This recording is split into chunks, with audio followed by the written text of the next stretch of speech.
5.3 में जो हमारे पास क्यू एक्स होगा वो non repeated irreducible quadratic factor होगा। जैसे आप यहाँ पे देखो, यहाँ पे हमारे पास एक लीनियर फैक्टर तो है, लेकिन उसके साथ ये जो हमारे पास एक फैक्टर मल्टीप्लाई हो रहा है वो हमारे पास क्वाड्रेटिक फैक्टर है।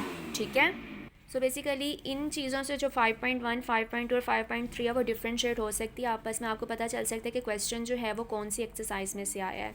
सो उसके लिए हमें क्यू एक्स को देखना पड़ता है कि क्यू एक्स बेसिकली जो है वो कैसा फैक्टर है। तो 5.3 में जो क्यू एक्स होगा, अगर उसके साथ लीनियर फैक्टर भी मल्टीप्लाई हो सकता है, लेकिन जो मेन उसकी पहचान है वो ये है कि इसमें जो है वो हमारे पास non repeated irreducible quadratic factor आएगा। जैसे कि यहाँ पे x² + 1 आया हुआ है।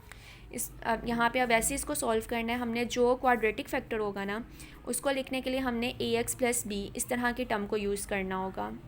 मीन्स उसके साथ x को a के साथ x को मल्टीप्लाई करवाना होगा, साथ उसमें एक दूसरा वेरिएबल, उसमें जो दूसरा कांस्टेंट है वो ऐड करना होगा, और ये डिवाइडेड बाय हमने ये टर्म लिख दी।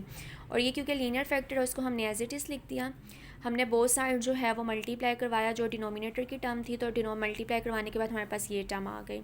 इसको हम लोगों ने सॉल्व किया, जैसे वही सारा मेथड है जो हमने 5.1, 5.2 में किया, तो हमारे पास ये वाली जो इक्वेशन है वो आ गई। अब हम क्या करते थे, जो इसके फैक्टर्स में होते थे उसको इक्वल टू 0 पुट करते थे, और वैल्यूज़ जो थी x की वो पुट करते थे। तो पहले हमने लीनियर फैक्टर लिया x + 3, उसको इक्वल टू 0 किया, x का आंसर -3 आ गया। तो -3 जब हम यहाँ पे पुट करेंगे तो आप देख रहे हो यहाँ -3 पुट करेंगे, पूरा फैक्टर 0। सो यहाँ पे -3 जब पुट हुआ तो हमारे पास -3 यहाँ पे पुट हुआ तो 9 आ गया +1, और इस साइड पे -3 पुट हुआ तो 3 × -3 -9 -11। तो यहाँ से हमने c की वैल्यू निकाल ली। अब जो दूसरा काम किया वो कंपेयरिंग कोफिशिएंट का कर लिया।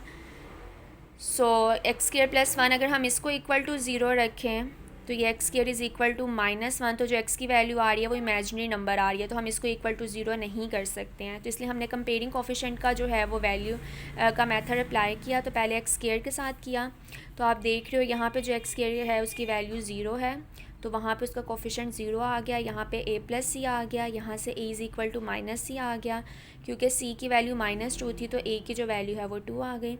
इसी तरह जब हमने x के साथ कोफिशिएंट्स को कंपेयर किया तो b का आंसर हमारे पास -3 आ गया। तो वो अब हमने यहाँ पे पुट करना है। a की वैल्यू हम लोगों ने पुट की 2, x एज इट इज़ आ गया, b की जगह पे हमने पुट किया -3 डिवाइडेड बाय दिस फैक्टर। इसके अलावा जो c है, c की वैल्यू 2 आई, 2/x + 3 हमने इस तरह से लिख लिया। अब इसके अकॉर्डिंग जो क्वेश्चन आपने करने हैं वो 1, 3, 6, 8 और 10 है, जो एक्सरसाइज 5.3 के आपने करने हैं। क्वेश्चन नंबर आप 10 देख लें, उसके मैं आपको फैक्टर्स बनाना बता देती हूँ किस तरह से है। बाकी अगला जो मेथड है वो सारा वैसे ही है जो आप 5.1, 5.2 में करके आए हो। तो हमारे पास क्वेश्चन ये था। अब यहाँ पे हमने कहा था कि जो क्यू एक्स है वो बेसिकली हमारे पास एक क्वाड्रेटिक इक्वेशन बनेगी।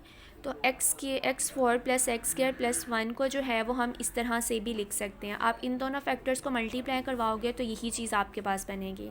ठीक है, तो हमने इसको ब्रेक करके इन दोनों फैक्टर्स में लिख लिया। जैसे कि x² - 1 जो है वो आपके पास लिखा जाता है x - 1 x + 1 की फॉर्म में। इन दोनों को मल्टीप्लाई करवाते हो तो यही टर्म बनती है।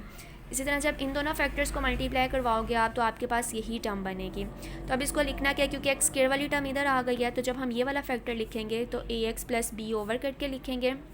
अगले फैक्टर में भी x² वाली टर्म है, तो जब इसको लिखेंगे cx + d करके लिखेंगे और डिवाइडेड बाय यही फैक्टर आ जाएगा।